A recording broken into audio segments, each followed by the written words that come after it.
forever for American Baptists, where you wonder, Lord, when is my breakthrough and my deliverance going to come?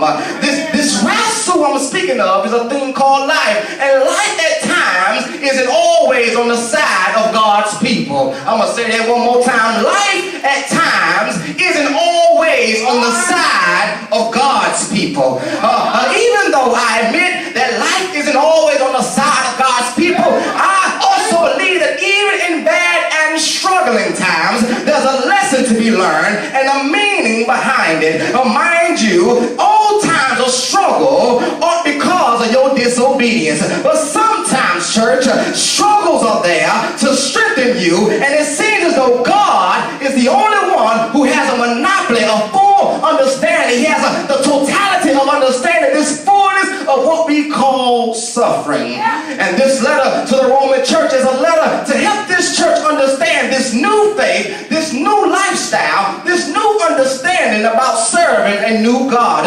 All the way from chapter 1 up to chapter 14, Paul is helping them understand about wrath, judging people, righteousness, Jewish history, and the law, freedom from sin and freedom from the law, and the freedom that is given through us through Jesus Christ. And in this very chapter, he's helping them to understand the benefit of suffering. So what we discover here in this very text, he says, knowing all things, as I take my seat, that we're more than a conqueror, and nothing shall separate us from the love of Christ. And the reason why it can't separate us because it's his love that keeps us. And when I place my good days on the scale right aside my bad days, for some reason my good days seem to always outweigh my bad days. And when I decide to place all of my bad thoughts aside my good thoughts, and I think about the goodness of the Lord,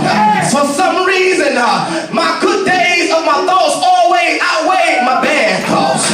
When I think about the good days that God has allowed me to live, and the good days that God has allowed me to survive, I can't complain no more about what God allows me to go through. I have to understand that God's grace is sufficient.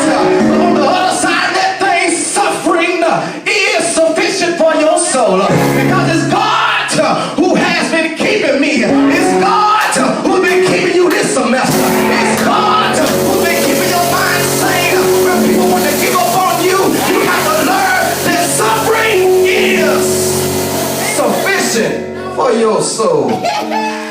Suffering is sufficient for your soul. Don't complain about the suffering. But in times of suffering, that's when you should give God the most praise. Because sometimes your suffering is not for you. Your suffering isn't always designed for you. Your suffering is a plan to help somebody else survive. Because they're going to say, how do you keep your faith? How do you stay strong-minded? How do you stay level-headed? All the hell you're going through right now. How? You say, it's God's love. I don't have nothing else to complain about, because suffering is sufficient. God bless you. May God keep you. And always be reminded that suffering is sufficient.